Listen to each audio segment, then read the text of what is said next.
I want to introduce myself. So my name is Kyle. I'm one of our folks that works with prospective GAP students, works with families, works with schools, and really students that are navigating this process to decide if they feel like a GAP program might be the right fit for them. So our session tonight, this open house, we have 3 alumni parents that are joining us. We're going to get to know them very soon. We're going to hear about their perspective, their stories, what it was like for their students going through this entire process. And in order to help us all get the most out of that, Rebecca, my colleague here, and I have some questions prepared so that we can really learn a lot about that. So Rebecca, maybe you can give yourself a quick intro as well. Yeah, absolutely. So great to have all of you on here tonight. Welcome to the parents who are on our panel and all the parents out there in the audience. My name is Rebecca. I'm the program manager here at EF Gap Year. So I do a lot of things with developing new programs, designing our educational content. Just got back from London with our year and semester students who are wrapping up their program there with our Leadership Academy. So I'm just so thrilled. I have to say, talking to parents and alumni is one of my favorite things to do. Love hearing these stories of transformation. So I'm really excited to have you all here tonight to hear these awesome stories.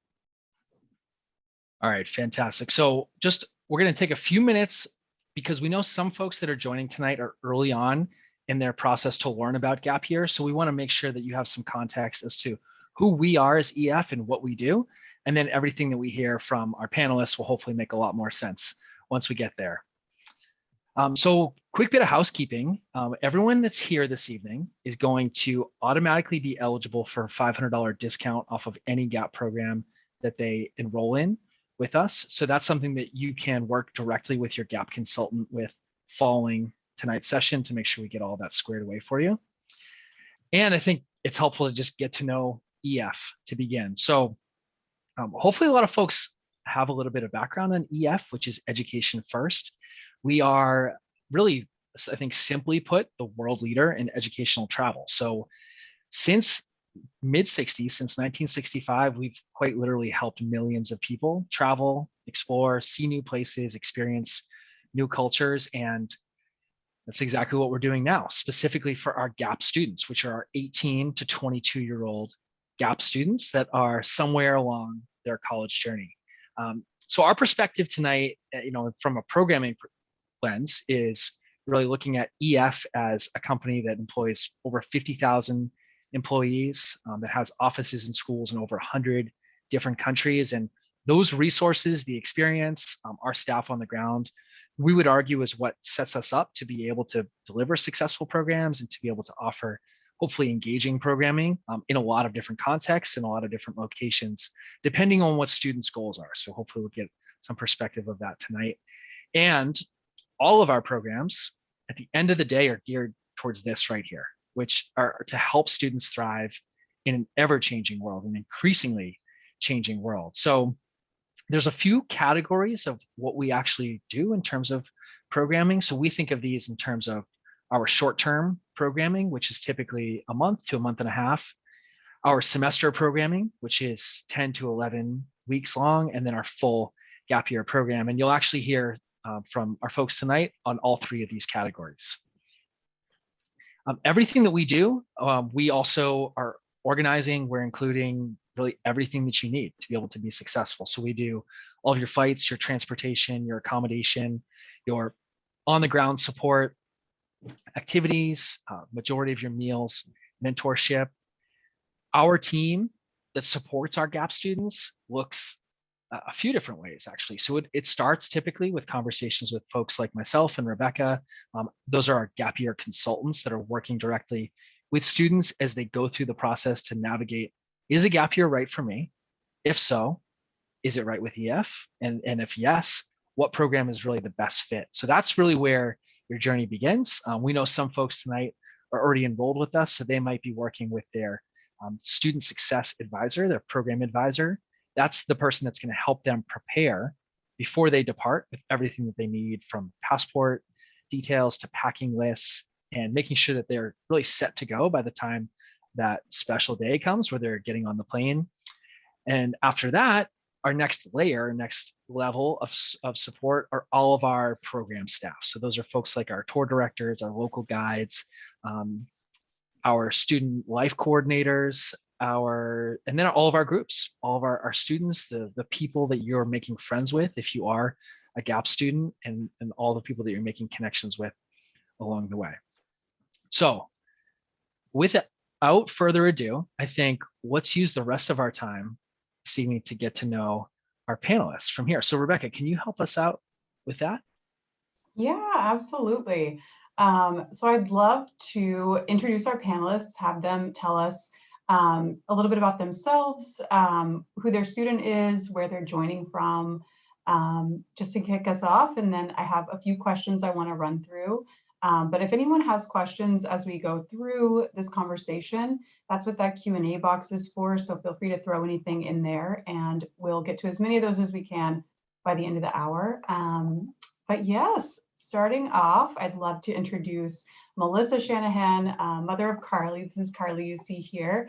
Carly did her gap year in Malaga, Spain, the Dominican Republic, and in Sevilla, Spain. So Melissa, can you introduce yourself and tell us a little bit about Carly, and tell us where you're joining from? Sure. Hi, my name is Melissa Shanahan. I am coming from Boulder, Colorado. And my daughter, Carly, graduated from a boarding school last year in Arizona.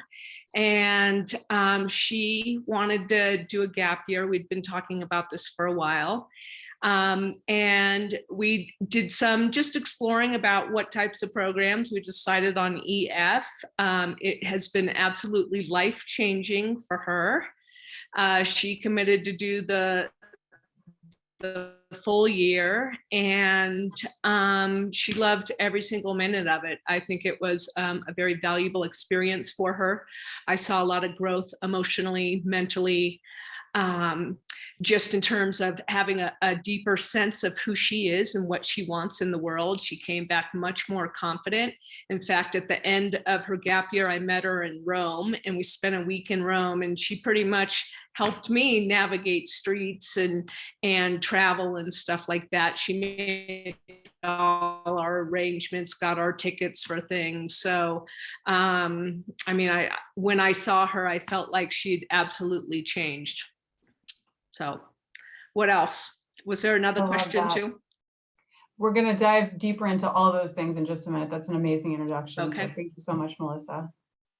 Just want to make sure we introduce our other wonderful parents here. We've got Beth Zimmerman, mother of Pandora, who you see here.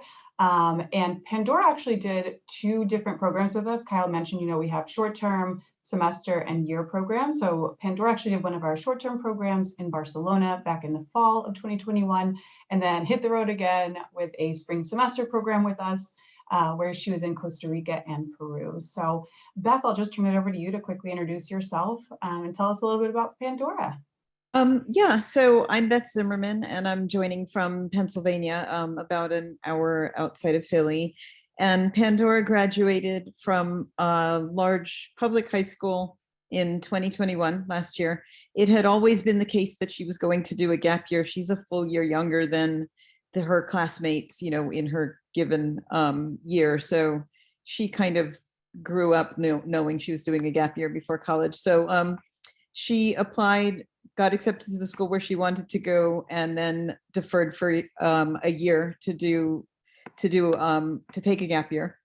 And we initially just had her enrolled in the spring semester program, which is a language immersion in Costa Rica and then service in Peru. She was very committed to service. That really was what she, definitely wanted to do. But she didn't have any Spanish background at all. And in the fall, we decided, sort of almost as an afterthought, we signed her up for the Compass program in Barcelona, where she learned so much Spanish. She had never taken Spanish in high school at all, and she came back very able to communicate in Spanish. She's also still in Barcelona now. She stayed on to visit friends that she made there, including to spend some time with her host family. So she's staying there for another 2.5 weeks. And she really, really loved the program, got a lot out of it, especially the service and touring in Peru, and also the experiences in Barcelona. And I have to say that she definitely matured. I guess matured is sort of the wrong word. It's she has a very clear sense of her own competence and ability to take care of things. I mean, she, she navigates all kinds of situations that I don't know if she would have been able to, prior to this experience. I love that. And I'm so excited to dig a little bit more into some of those things that you brought up. So thank you so much, Beth. And our final parent, we have Lisa Rainsberger here, Ian's mom. So Ian did our year program, starting off in Berlin, then heading to the Dominican Republic and rounding it off in Stockholm. And this picture, I have to make a quick shout out. I actually took this picture of him in the Galapagos Islands where I was traveling with a group of students. So some of the famous blue-footed boobies in the background of Ian there. So I had to call that out. So I loved traveling with Ian for a little bit when they were in Ecuador. So Lisa, turning it over to you to hear a little bit about yourself and about Ian. Great. I'm warning, I'm pretty long-winded, but let me just say that Ian was not in a good place mentally. He lost his senior year in high school, 2020, spent the year, the last half in the basement doing homework. And then he went off to college his freshman year to pole vault at a university. And as soon as he got on campus, they canceled pole vaulting. And he's like stuck in his dorm room, couldn't leave his room. His roommate left 6 weeks into the semester and he was just by himself and, just struggling with, the way of the world. And so, COVID really took his senior year, took his freshman year, and he was just lost. And so I get this call from him and he goes, "Mom, I really want to talk to you about something." And I'm like, all the bad things, flow through my head. And he goes, I really want to take a gap year. And my first response was, oh, he wants to backpack in South America and, just kind of flit around. And he goes, no, it's a really amazing program. My counselor at school helped me locate it. We looked at it, researched it. And so I said, okay. So then I, like many of you, I jumped on a Zoom call and learned more about the program and did some research and just realized that this is going to be an amazing experience for him. And it absolutely was. He thrived. He came back with friends and happy and motivation. And this is a kid who, had an older sister who was very, accomplished and never had any, anything that, she had to struggle with. And here's a kid, Ian has, a lot of moving parts in his life, but he came back a totally different person. And I can't thank everyone enough for just helping him discover who he was. And, halfway through the program, he calls me again. He goes, "Mom, I want to talk to you about something." And I'm like, okay. He goes, "I know what I want to study." And I'm thinking, great. And he goes, "I'm going to apply for 3 universities. 2 are in Germany and 1 is in Colorado. And I want to study corporate illustration." I'm like, great. We've always wanted our children just to, discover what they want to do in life. And so the fact that he's happy and the fact that he's made friends and the fact that he's experienced so many things in the world, and then to come home and go, "This is what I want to do," is like, can't tell you how happy we all are for him. And he's just a different kid.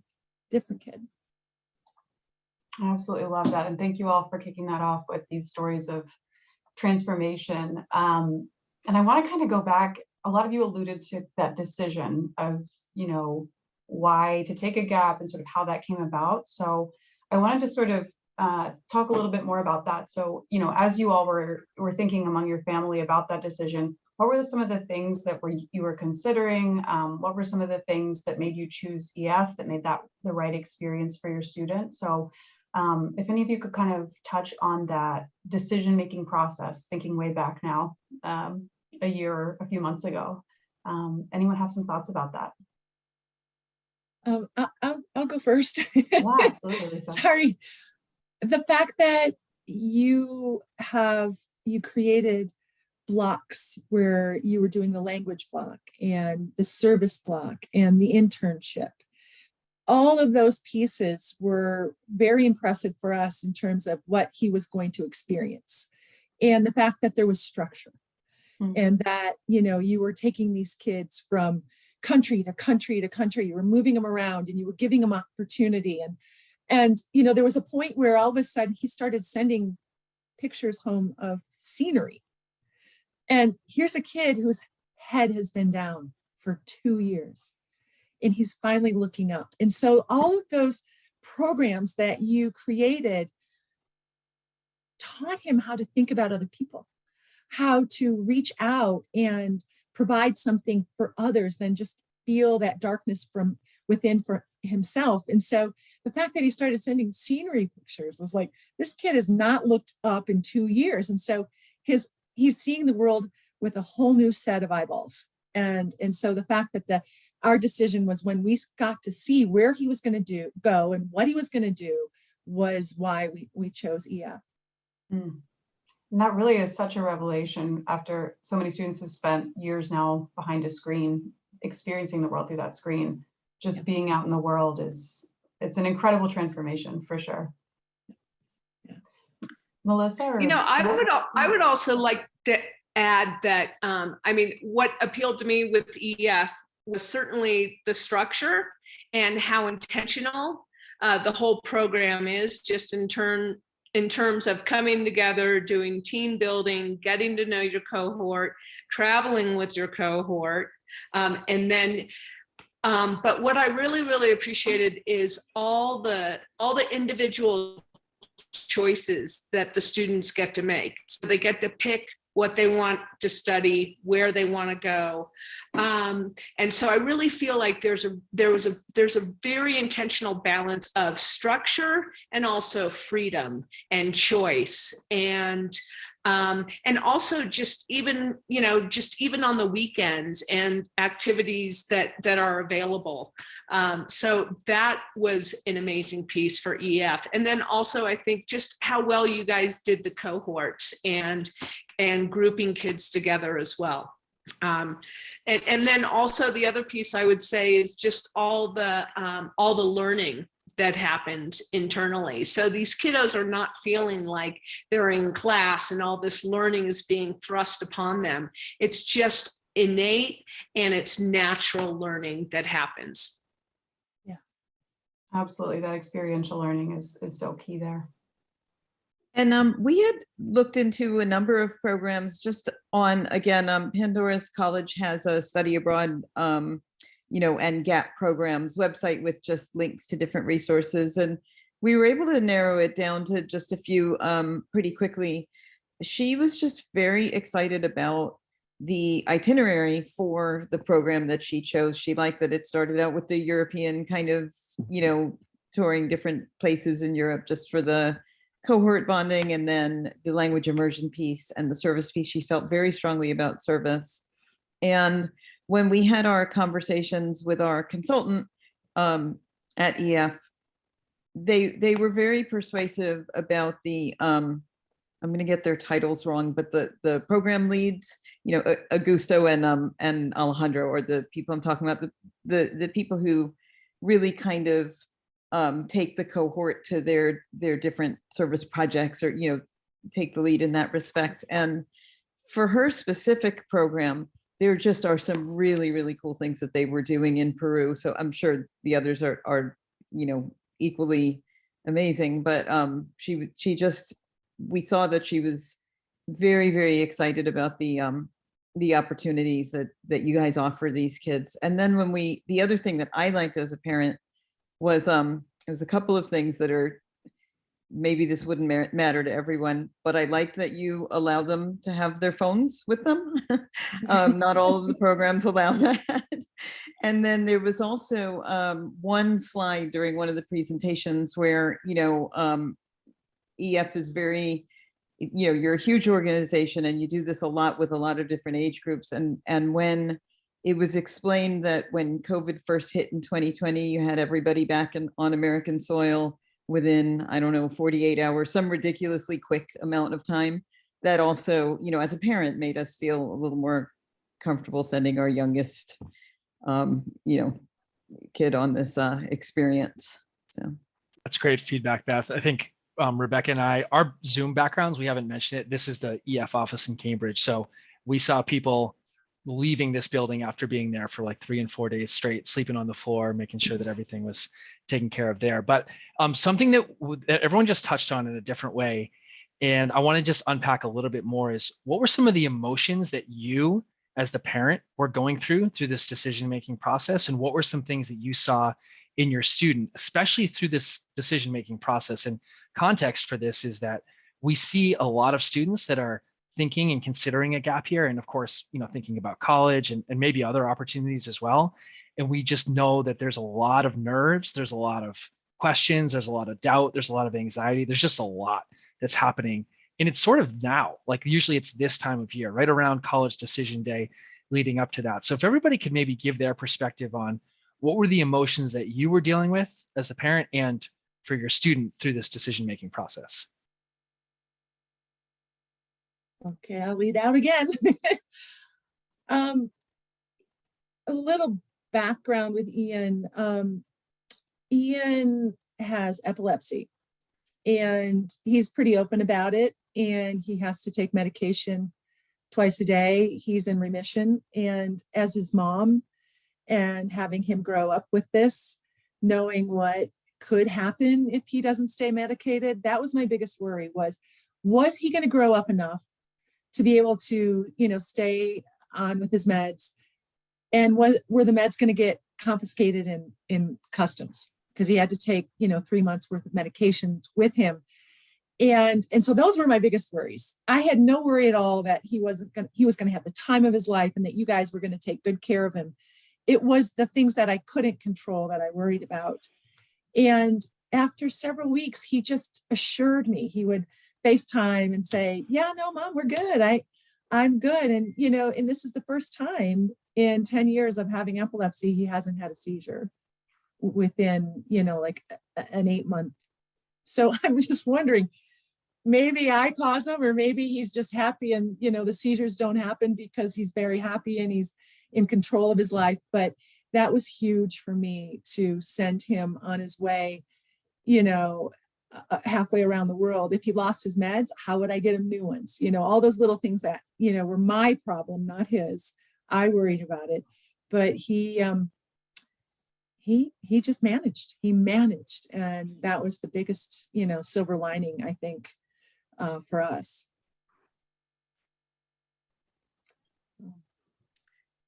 I would say for me, COVID was a big thing. I know that the person I worked with was Elizabeth, and I called her many times, and she'd have to walk me off the ledge, just about, oh, is this country going to close? Is that going to close? And EF definitely had to readjust, and they did such a great job readjusting to the countries that they had to shift with, and also just letting me know that they had it under control. They have a team that looks at all the safety issues for every country, and so I was well assured of that. So that was a big piece. And then also for me, just sending my daughter out to Europe and Central America, South America, and just being worried about her physical safety. And again, just really feeling secure about the responses that I got, and also that she was always tended to it and looked after, but not necessarily with a chaperone, following her around. So I felt very, very confident just about her safety as a young woman traveling. Yeah, and I guess I was a little bit nervous about the length of time and the the breadth of the experiences she was going to have navigating different places she had never been before. And it definitely helped having her do the shorter, the Compass program for 6 weeks in the fall before she went for the longer, 3-month program, and I know, I have a lot of trust in Pandora. We have she's very open. So I did have a lot of confidence that if I said, stay in the areas where your group leader says you should stay, or, definitely strictly follow all the rules of the road that EF gives you. I had confidence that she was going to do that. So that definitely helped her manage my anxiety for me. That's awesome. That's great Thank you feedback all. there. Rebecca, Yeah, can I ask one more follow-up before of course. we go on to our next topic? I just know there was a few questions so far around if folks got college credit on the program, but I think in general, if maybe everybody could touch on college as a theme. So was your student enrolled in college? Did they defer? Did they apply during gap year? Any notes around college? And then in addition, if they got college credit on the program with that, any thoughts that you have on that would be great.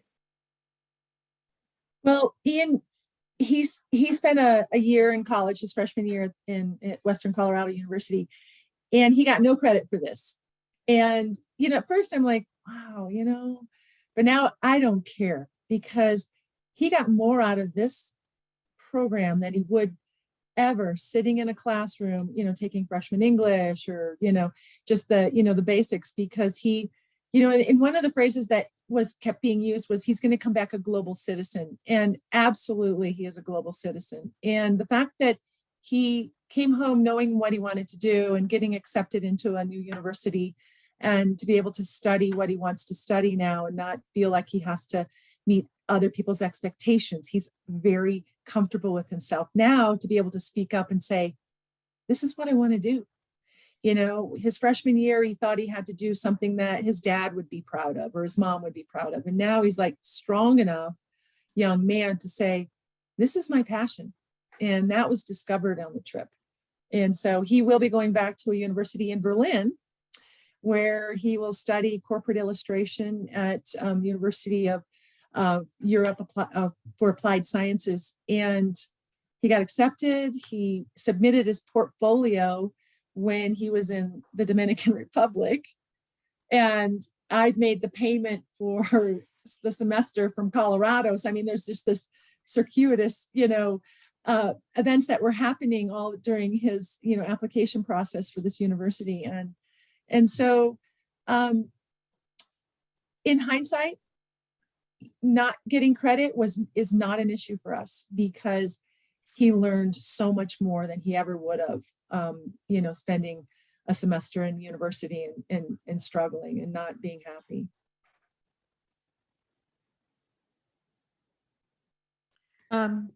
With Pandora, she applied early decision to University of Pennsylvania and was accepted. And we knew, like I said, the whole time that we were planning on having her take a gap year.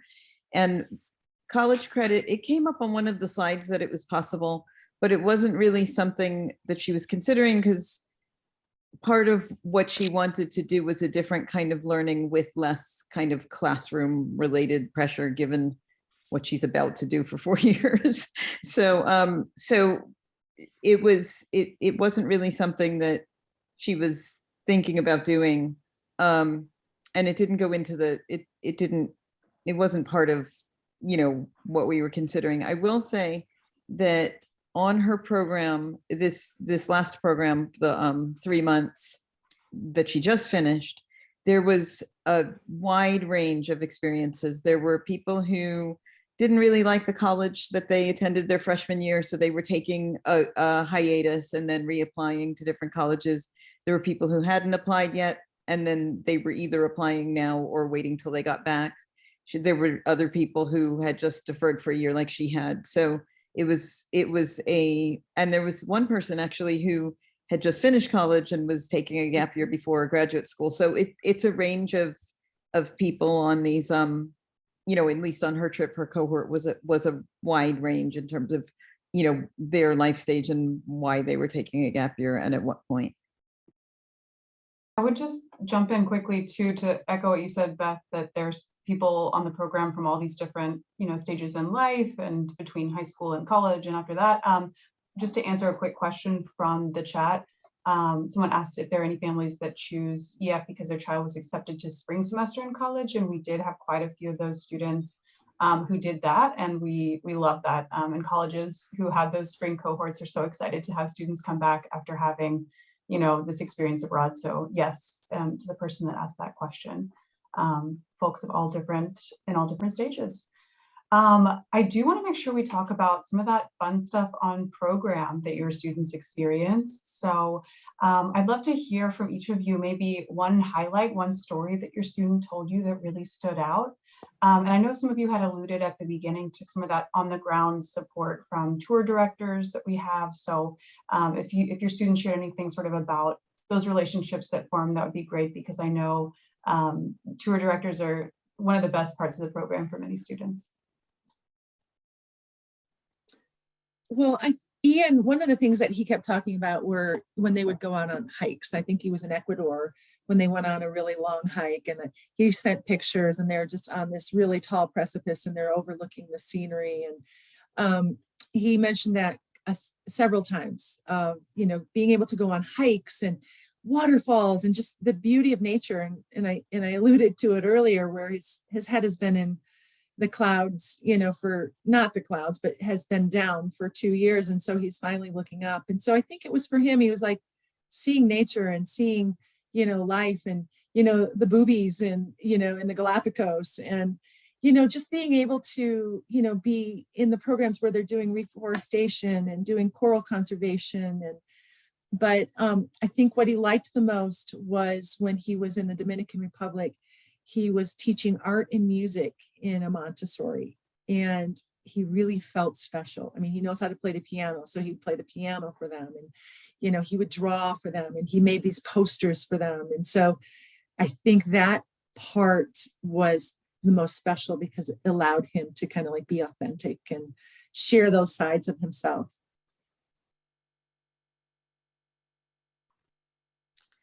I have tons of stories from Carly. You know, every place she went, she and I were in close contact, and she would always, you know, share with me what was happening in the week and her day. But I would say her homestay in Malaga, Spain, and just learning how to live with another family, and then going to her language school, and then being able to go to the beach in the afternoon. She was always out exploring. So even on the weekends, she and some of her friends that were in EF, they would decide to go somewhere for the weekend, and they'd get on a bus and they'd go to a beach town, or they'd go to a different little city and explore. I mean, there was a time she even got on a plane and flew to Mallorca and spent a weekend in Mallorca, Spain. So lots of stories about that, and about independence and kind of doing their own side travel, which I think is fantastic. And then definitely, I just want to echo kind of what Beth said. Carly, again, was in the Dominican Republic, and she loved teaching kids. She loved doing the coral restoration, and my husband and I went out and met her over the holidays, and we were in the DR with her, and she just talked she educated us about coral and what's happening in the seas and stuff like that. So that was fantastic. But I would also say one of my highlights, one of her stories, besides the Galapagos for sure, and the birds and the animals, was when she went to Ecuador, and she went to a small village that was indigenous and kind of run by the women. And she talked about the importance of the women in this culture. And that for me was just really, really powerful to have her experience kind of this indigenous tribe in the rainforest. It's interesting that you say that, because Pandora's, I also have tons of stories. Definitely her homestay in Barcelona. She became very close to her homestay host. She's, you know, in Barcelona, and spending time with her now, and they speak only in Spanish to each other. And that was, you know, amazing.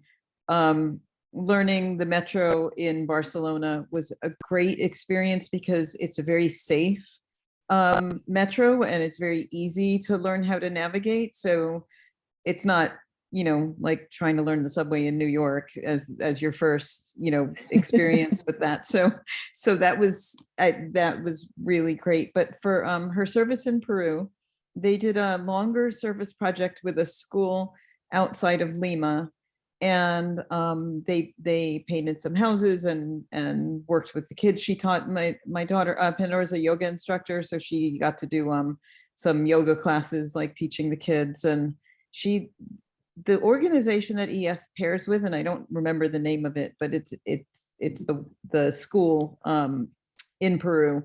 They do some really, really great things. And I think Pandora wants to continue trying to connect her future organizations with that organization, because there's a lot that could be done to help the education system in Peru. And then her other major profound experience she had was also the homestay with an indigenous family.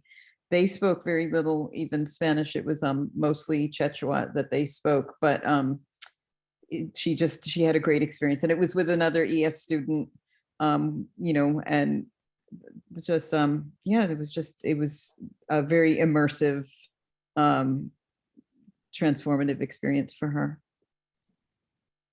I love all those stories, and I know a lot of our parents live vicariously through their students a little bit throughout the year. One thing I noticed as you were all speaking, as you all kind of alluded to the friends that your students made along the way within their cohort and with other connections in the communities. And it's interesting, that's definitely one of the top fears we hear from students before departing on the program is, will I make friends? How do I bond with these group of strangers? So do any of you have any thoughts kind of on how your student, developed over time in terms of their relations with their group members and, integrating into these different communities? Well, Ian, he was scared about not having friends. I think, because he had very few close relationships in high school. And so he just went, he dove right in, and like they hadn't even left Boston yet when he's telling me, Mom, I've made friends. I've got all these. And I mean, you spent 2 days in Boston, right? Before you headed over. So, I mean, he immediately found his people. And I think there's a lot of commonality because all of these kids are coming in together, and there's no, relationships that are pre-established. And so everyone was, I think, a little more eyes wide open in terms of, making friends. And so he's in 2 weeks, his EF Gap friends are all flying into Denver to go to a concert. And so they're staying in touch. And I think these are going to be lifelong friends for him. And he has a young lady friend who's coming in to visit and that he met, and we can't wait to meet her. So, I mean, like, here's a kid who never dated, and yet he has a friend. And so I think at first, we were all a little nervous about whether or not he would connect with people and make the friendships. And but that definitely ended, I think, the first 2 days of the trip.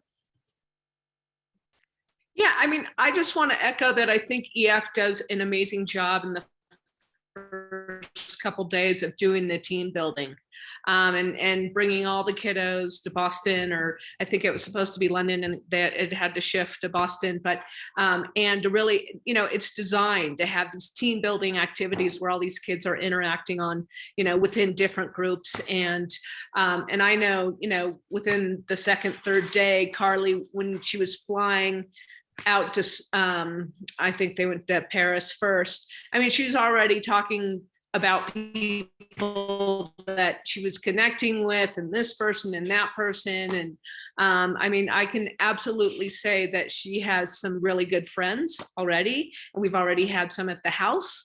And these are people that she would never meet any other way. So I'm very, very happy for her that she has friends now all over the US that want to travel all over the world with her. Great stories here.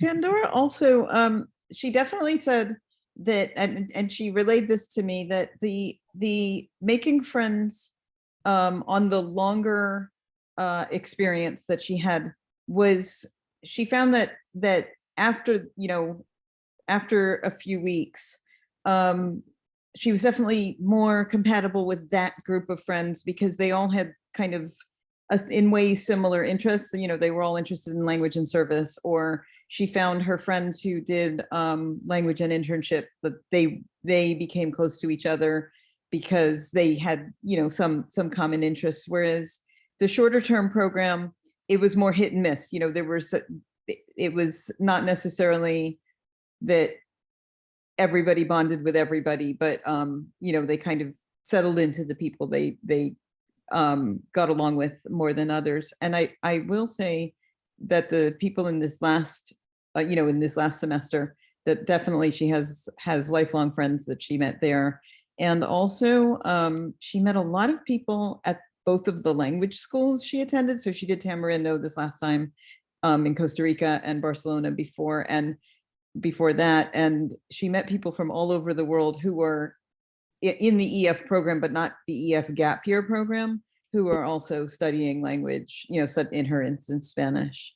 So, and she's a different person and likes lots of different perspectives. So that was really nice for her to meet people from not just all over the US, but also all over the world. That was, enriching for her.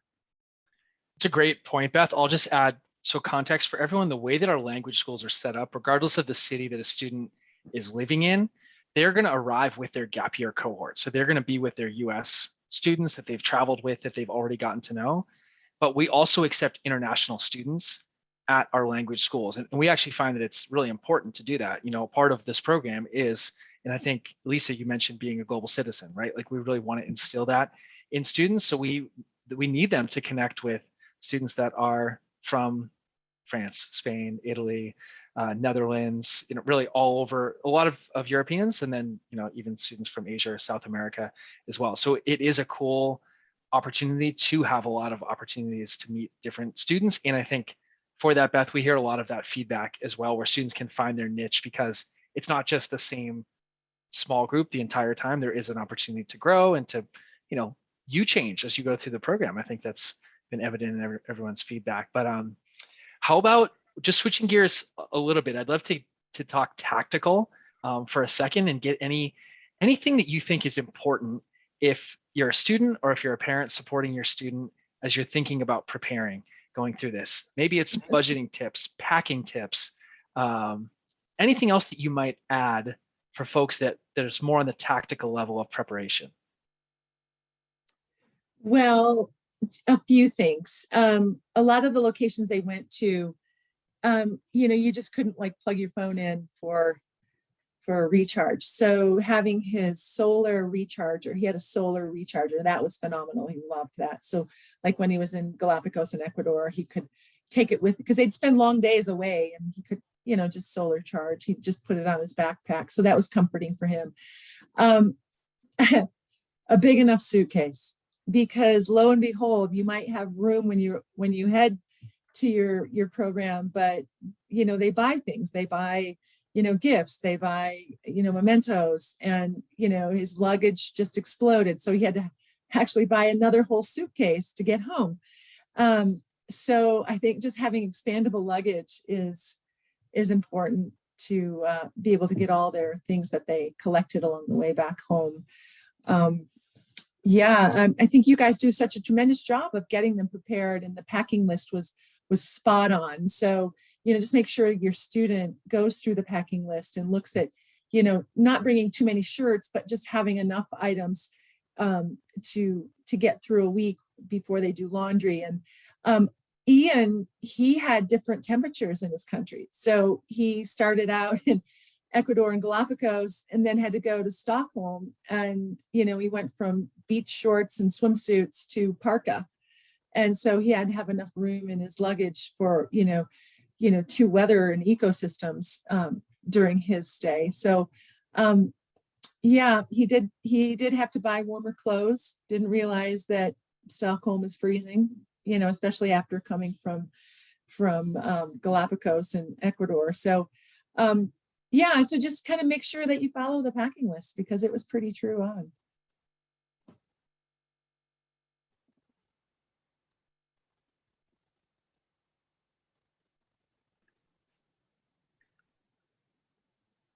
I mean, I have two unrelated pieces of advice, and one is that Pandora was really glad that she had broken in lightweight hiking shoes for when she was in Peru, not just for Machu Picchu, but mostly actually to get to the school. You know, a lot of people were sliding around trying to get up and down a very long, steep hill to get to the school where they were volunteering. So she was glad that she had those, and breaking them in ahead of time though also. And then just, I don't know if this is tactical or not, but I can't emphasize enough to talk to your student about definitely following all the rules of the road, because EF is an incredible, you know, support system, and there are a lot of resources, but you definitely, you want to have that conversation.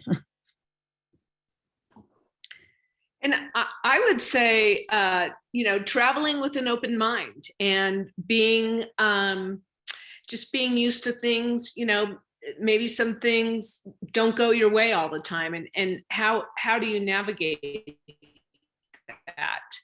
And, you know, the one thing that I heard Carly say over and over is, I just tried everything, Mom. I just wanted to do everything and try everything. And, you know, I have pictures of her eating bugs and, you know, falling down, sliding down a mountain in the Amazon and being all muddy. And, you know, there were times where, you know, she was going to her edge a little bit. And that's where we grow. So just having an open mind and being adventurous and willing to try anything. Yep, fantastic. We are running short on time, so I think everyone in the chat is trying to throw in some last minute specific questions here. Maybe for Melissa and for Lisa, we just had a question about the internship. So on the year, for both of your students, just any perspective on what that was like, any takeaways from that module specifically? Yeah, I mean, I would say that was probably just for us a little more challenging. Carly didn't get her internship till kind of later in the game, and my daughter's a planner, and so that kind of brought up just a little anxiety. A lot of, you know, students are getting their internships at different times, so because she was a little later getting hers, you know, it was a little funky at times in our conversations. And then also I would say just on the internship, really pick the country and pick the climate that's going to speak to you. She was first going to go to Berlin, and after she had spent time in Spain, she knew she wanted to go back to Spain, and she knew she wanted to be in warm weather. And then also just the whole internship, she had to get more things to kind of take care of herself in terms of her apartment, because it's more apartment living. And so, you know, she had to go out and buy a pillow, and they had to get some pots and pans and stuff like that, which is great. It's all great experience. So, yeah. Ian did his internship in Stockholm, and it was very much like a job. You know, he had a boss, he would come to his office, big office, beautiful office building every day. And, you know, I'm just going to call him his boss, would tell him, okay, this is what we want you to do today. This is what you're doing. And so it was very structured. It was very much like a job. And so, you know, Ian had to wear a little more business-like clothing, and he had to be, you know, reliable. And he was working on, it's a program that works on websites. And so, you know, he called one day and he was all excited. He goes, they want to use a piece of my artwork for background of the website. So, you know, he felt, you know, really good about it. And they really did a great job of making him feel, you know, viable and important. And so he really loved the internship piece. And I'm glad it came at the end. So all that personal growth that happened and all the things that they got to explore throughout the year program to finish off with, okay, this is our new standard. Okay, I'm going to do an internship. It means I'm going to have to be reliable, and I'm going to have to, people depend on me, and it's how I'm going to go forward in my life. And so I loved the fact that that's what he ended on. And yeah, so, like Melissa was saying, he lived in an apartment. It was really cute. He went grocery shopping, and he cooked his own food, and just had that independent living, which also is a piece of growth for, young people, is not to have mom to figure out, how to cook or do his laundry, or, so it was a piece that I think, again, having that at the very end of the program, when they had all that personal growth, just fit right in. And he was very pleased with his internship. Great That's feedback awesome. there. I did have one more question that I know some of you had mentioned visiting your student during their time abroad, and I just wanted to hear if anyone has any reflection quickly on what that experience was like, seeing your student navigate these new places and kind of be your guide. I took full advantage of it. I'm not working right now, so I actually went and met Carly in Spain. I was with her for 3 days, and then she took me up to this really great beach town, and I stayed there for 2 weeks. Then my husband and I met her in the DR over Christmas, and we spent Christmas in the DR, and she showed us around and taught us a lot about the culture. And then I also just flew out to Portugal. Carly came and we spent 3 days in Lisbon together because it's close to Sevilla, Spain. And then she went to London, finished up with you guys, and then we met in Rome. And I highly recommend. I mean, I tried not to see her all the time, but I also think it's kind of a cool thing to just pop in and experience a little culture with your kiddo.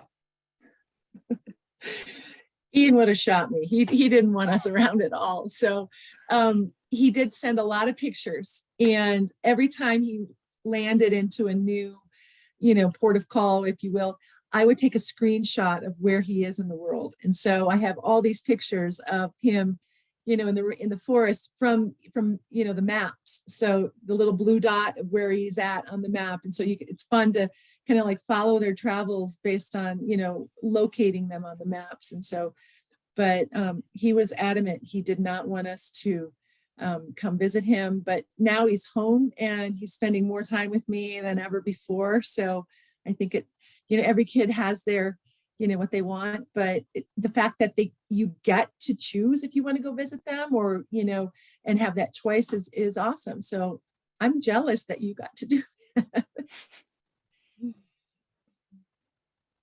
Fantastic. Well, just like that, we are already nearing the last few minutes of our time this evening. So we just need to send a huge shout out to the three of you, Melissa, Lisa, Beth. Thank you so much for being here. We've had a huge attendance tonight, a lot of amazing questions. We know that there's been a lot of folks excited to hear from you. So just thank you for your time. And most importantly, let's give everybody the chance just to share any of your closing thoughts, right? So we have a room here full of folks that are planning to take a gap, that are thinking about some sort of program, and just one more chance for you to be able to share your thoughts and perspectives for them. Don't talk yourself out of it. Don't let anything stand in the way, because this program there were no negatives. And our kids did this through a pandemic. So, I mean, it was amazing how you structured it all. So just my parting words is just do it. Don't talk yourself out of it. And I would say worth every single penny, highly supported and intentional, and life-changing. Amen. I would say you can't really make the wrong decision. You'll find the program that is right for your student, and whatever they end up doing will be, they'll grow from it. There's no more words than that. I think that covers it all. So thank the three of you so much. Thanks all of our guests that are here this evening, our families. Thanks for Rebecca and for the rest of our GAP team that was working on everything. we will have more of these sessions in the coming weeks. So just keep an eye on our website. And Lisa, Melissa, Beth, say hi to all of your kids for us as well. Oh, Hey, Carly. She almost got out of the way. And thank you just again so much for being here. Thanks, everybody. Have a great night, and hopefully we'll see everybody soon. Thanks. thanks so Bye. much. Be well. Bye.